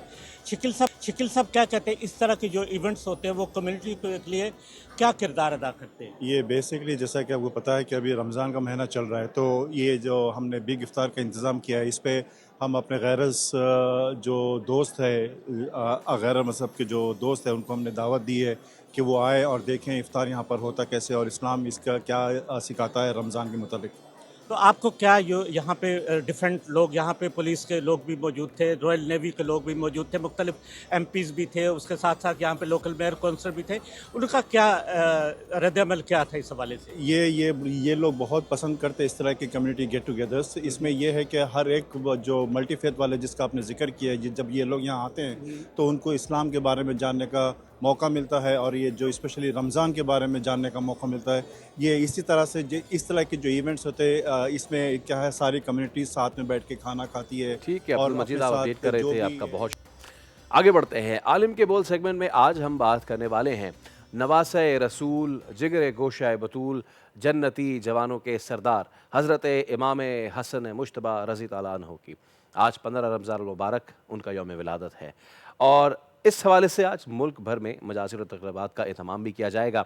आप चौथे खलीफा रसूल हज़रत अली अल-मुर्तज़ा करमुल्लाह वजह करीम और सैयद फ़ातिमा सलामुल्लाह अलैह के फ़र्जंद थे। आपकी कुनियत अबू अब्दुल्ला और मशहूर लक़ब सिब्त रसूलुल्लाह यानी रसूलुल्लाह सल्लल्लाहु अलैहि वसल्लम के नवासे से है। उनकी पैदाइश और जो नबी पाक सल्लल्लाहु अलैहि वसल्लम से उनसे मुताल्लिक़ फ़रमाया, इसी पे बात करने के लिए हमारे साथ मौजूद हैं मारूफ़ मजहबी स्कॉलर मुफ्ती अबू मोहम्मद साहब। मुफ्ती साहब अस्सलामु अलैकुम। वालेकुम अस्सलाम बहुत शुक्रिया एक बार वरहमतुल्लाह, फिर तशरीफ़ आवरी का। बहुत शुक्रिया। इमाम हसन के हवाले से, उनकी शख्सियत के हवाले से कुछ गुफ्तगू फरमाइए, उनके किरदार पर रोशनी। बिस्मिल्लाहिर्रहमानिर्रहीम। नवासे रसूल जिगर गोशे बतूल हज़रत सैयदना हसन बिन अली रज़ी अल्लाह तआला अन्हु के हवाले से मैं इतना कहूँगा कि दुनिया में आप किसी बच्चे की तारीफ़ करते हैं, कभी उसके वालिदैन को खुश करने के लिए, कभी उसको खुश करने के लिए, लेकिन ऐसा कभी भी होता है कि वो बच्चा उस तारीफ़ के काबिल नहीं होता। मकसूद उसे खुश करना, लेकिन जिनकी तारीफ़ करने के लिए आप और मैं यहाँ जमा हुए हैं, ये नहीं कि ये तारीफ़ के काबिल हैं, ये तारीफ़ के काबिल भी हैं, ख़ुद इनकी तारीफ़ से तारीफ़ भी काबिल मदा बन जाती है। और दुनिया में किसी की तारीफ़ करना ना जाने सवाब हो या ना हो, लेकिन इनकी तारीफ़ करना सुन्नत रसूल भी है और इबादत भी है। हज़रत हसन बिन अली दामन इस्लाम में उस हस्ती का नाम है कि जिनका नाम भी तारीख़ इंसानी में पहली मरतबा हसन रखा गया। आपकी खुशकिस्मती का आलम यह है कि आप पैदा होते हैं तो घुट्टी रसूलुल्लाह पे लाते हैं, आप ज़ुबान चुसवाते हैं, आप अपनी ज़ुबान पे शहद लगा के हज़रत हसन के मुंह में डालते हैं, नाम आप रखते हैं, कभी हुजूर की गोद में खेलते हैं, कभी हुजूर के कंधों पे खेलते हैं। सैयदना अबू बकर सिद्दीक़ रज़ी अल्लाह तआला ने एक मरतबा देखा कि आप हज़रत हसन हुसैन को चूम भी रहे हैं, सूंघ भी रहे हैं। तो अर्ज़ किया, या रसूलल्लाह, बेटों को, बच्चों को चूमा तो जाता है, लेकिन आप सूंघ क्यों रहे हैं? फरमाया, अबू बकर सिद्दीक़, मैं चूमता इसलिए हूँ कि मेरे बेटे हैं, सूंघता इसलिए हूँ कि इनसे जन्नत की खुशबू आती है। हज़रत हसन रज़ी अल्लाह तआला दामन इस्लाम में उस हस्ती का नाम है कि जिन्होंने इब्तदाई तरबियत रसूलुल्लाह से पाई। हुज़ूर नबी करीम सल्लल्लाहु अलैहि वसल्लम के मुतालिक फरमाते हैं कि मैंने बिस्मिल्लाहिल्लज़ी ला यदुर्रु अपने नाना से सीखा, वज़ू का तरीक़ा अपने नाना से सीखा, और इसी तरह नमाज के अंदर जो दुआए क़ुनूत हम पढ़ते हैं वितर नमाज में, वो मैंने अपने नाना से सीखा। सलाम में पहल करने का तरीक़ा मुझे मेरे नाना ने सिखाया। और तरबियत का फिर आलम ये था, आप इतने बड़े आदमी थे, आप खलीफा थे, 5वें खलीफा राशिद थे, लेकिन उसके बावजूद हज़रत अली फरमाते हैं कि मेरा ये बेटा कभी मेरे बराबर होकर बैठा नहीं, मेरी इजाज़त के बग़ैर मेरे साथ नहीं बैठा। तो पता ये चला कि बग़ैर बाप की इजाज़त के बाप के साथ बैठना मना है, और बाप की बग़ैर इजाज़त के बाप के से आगे चलना मना है। और खुलाफाए राशिदीन के ज़माने में आपको जो प्रोटोकॉल मिला वो कमाल का था। हज़रत अबू बकर सिद्दीक़ ने उस वक़्त तक पहला खुतबा नहीं दिया जब तक दाएँ हज़रत हसन बाएँ हज़रत हुसैन नहीं आ गए। हज़रत फ़ातिमा ज़हरा से एक मरतबा बारिश में बच्चे बाहर निकले हुए थे, परेशान हो गई, खादमा को भेजा बुला के लाया जाए। जब तलाश किया खादमा ने, तो खादमा ने कहा मुझे बच्चे नहीं मिले। कहा जब भी मेरे बच्चे न मिले, कहीं और जाने की ज़रूरत नहीं, सीधा अबू बकर सिद्दीक़ के घर जाया करें। हज़रत उमर फ़ारूक रज़ी अल्लाह तआला अपने ज़माने में वो काफ़िले जो जंगों के लिए जाते थे, जिहाद के लिए जाते थे, हज़रत हसन हुसैन से उनकी फ़तह के लिए सैयदना फ़ारूक आज़म दुआएं करवाते थे। हज़रत उस्मान गनी रज़ी अल्लाह तआला से किसी ने पूछा कि आप का कोई पसंदीदा जुमला, कोई पसंदीदा कलमा जो हम आपसे सुनना चाहते हैं वो क्या है? तो हज़रत उस्मान गनी ने कहा, मेरे दिल की पसंदीदगी ये है कि माल मेरा हो और तकसीम करने वाले हाथ हज़रत हसन और हज़रत हुसैन के हों। यही वजह है कि मताफ़ के अंदर तवाफ़ करने के बाद एक मरतबा किसी ने हज़रत हुसैन से पूछा कि आप इतना माल तकसीम करते हैं, दिरम, दिनार, अशरफियाँ और खजूरें और चर्बी, गोश्त तकसीम करते हैं, बकरियाँ तक आप लोगों को हदिया करते हैं, ये इतना माल लाते कहाँ से हैं? आपका कोई बिज़नेस नहीं है बज़ाहिरन। तो हज़रत हसन और हुसैन ने बड़ा प्यारा जवाब दिया। हज़रत हसन रज़ी अल्लाह तआला ने फरमाया कि हम जब भी पूछ कर किसी का माल खर्च करते हैं तो अब्दुर्रहमान इब्न औफ का करते हैं, और जब भी बग़ैर पूछे किसी का माल करते हैं, हमें इतना तसर्रुफ़ और इख्तियार है, वो हम उस्मान गनी का करते हैं। हज़रत अली रज़ी अल्लाह तआला अन्हु फरमाते हैं, किसी ने देखा कि आप हर मामले में हज़रत हसन से मशवरा करते हैं। तो पूछा, आप हर मामले में हज़रत हसन से क्यों मशवरा करते हैं? तो फरमाया, मैं हसन की ज़हानत में रसूलुल्लाह का फ़हम देखता हूँ। यानी आप इतने ज़हीन थे, और होते भी क्यों ना कि बचपन में गोद में बिठाकर हुजूर ने फरमाया, मेरा ये वो बेटा है जो मुसलमानों के बड़े दो ग्रोहों के दरमियान सुलह करवाएगा। इब्तदाई तौर पर भी दुनिया को जोड़ने के लिए, उम्मत को जोड़ने के लिए हज़रत हसन रज़ी अल्लाह तआला अन्हु का किरदार सामने आया। और जब कुर्ब क़यामत होगी तो फिर हज़रत हसन का ये एजाज़ है कि उन्हीं की औलाद में से इमाम मेहदी मोहम्मद बिन अब्दुल्ला दुनिया में पूरी उम्मत को जोड़ने का ज़रिया बनेंगे। आज मैं आपके इस प्लेटफार्म से ये मैसेज देना चाहता हूँ कि आज हमारी ज़ुबानें और हमारे रवैये और हमारी तबीयतें काटने के मूड में हैं, कोई जोड़ने के मूड में नहीं है। तो आप सुई धागे का किरदार अदा कीजिए, कैंची का किरदार मत अदा कीजिए। अगर हम हज़रत हसन के मानने वाले हैं तो हमें उम्मत को जोड़ना है, तोड़ना नहीं है। बिल्कुल। और इतनी खूबसूरत आपने गुफ्तगू फरमाई है कि नबी पाक के कांधों पे जो खेले, जो उनकी गोद में पले, और उसके बाद तमाम तर खुलफा के जो पसंदीदा ठहरे वो हसन हुसैन ठहरे। बिल्कुल। हाँ, इमाम हसन का जो किरदार है, आज के मुसलमान जो ख़ास तौर पे आज की दुनिया में दो तरह के मुसलमान हैं। एक वो जो आसूदगी के साथ हैं, लेकिन एक वो जो कि गज़ा में हैं, एक वो जो कश्मीर में है, एक जो फ़लस्तीन में है। ऐसे मुसलमानों के लिए इमाम हसन के किरदार से सीखने के लिए हम क्या तालीमात हासिल कर सकते हैं? अल्लाह अकबर, ये जो जुमला आपने फरमाया ना, ये हज़रत हसन रज़ी अल्लाह तआला अन्हु से इतना रिलेटेड है, मैं कहूँ उन्हीं की सीरत है तो ये बात वजह होगी। हज़रत हसन रज़ी अल्लाह तआला अन्हु की सीरत हमें सिखाती है कि दुनिया में अपने लिए नहीं जिया जाता, जीना वही है जो दूसरों के लिए जिया जाता है। हज़रत हसन रज़ी अल्लाह तआला अन्हु एक एक वक़्त में अपने घर में फाका होता और 10-10 हज़ार दिनार उस वक़्त वो सदका कर दिया करते। आज मैं बहुत आसाइशों में हूँ, मैं ये देखूँ फिर भी मेरे गिले शिकवे ख़त्म नहीं होते कि जनाब ये चीज़ की कमी है, उस चीज़ की कमी है। ज़रा मुझे नज़र दौड़ानी चाहिए हज़रत हसन बिन अली रज़ी अल्लाह तआला अन्हु की तरह कि वो लोग जो इस वक्त गज़ा में हैं, वो लोग जो इस वक्त अक्सा में हैं, वो लोग जो इस वक्त मुख्तलिफ़ ममालिक में कसम पुरसी की ज़िंदगी में हैं, हालत जंग में हैं। हम इस बात को सोच रहे हैं कि आज हमारे यहाँ ये नहीं है, उनके यहाँ ये भी देखा जाए कि जो आपके यहाँ वो भी है या नहीं है। तो हज़रत हसन रज़ी अल्लाह तआला अन्हु की सीरत से ये बात मिलती है। हज़रत हसन वो अजीम शख्सियत हैं, जब आप दुनिया से गए तो 3400 घराने ऐसे थे जिन्होंने आकर ये बताया कि हज़रत हसन रज़ी अल्लाह तआला अन्हु रात की तारीकी में अपने कंधों पे ग़ुलाम भी थे, खुद्दाम भी थे, उनके ज़रिए मुलाजिम भी थे, नौकर चाकर भी थे, सभी उनकी नौकरी करते थे, उन्हीं की मोहब्बत का चाकरी का दम भरते थे, मगर अपने कंधों पे 3400 घरानों में ले जाकर राशन पहुंचाते थे। उनसे सबक सीखना है तो उन्हीं के नक्शे कदम पर चलने की बहुत ही खूबसूरत बात। चलिए ख़ातिन हज़रात, आज के प्रोग्राम से इतना ही, दीजिए इजाज़त, आपसे मुलाकात होगी कल। रखिए अपना ख्याल, अल्लाह हाफ़िज़।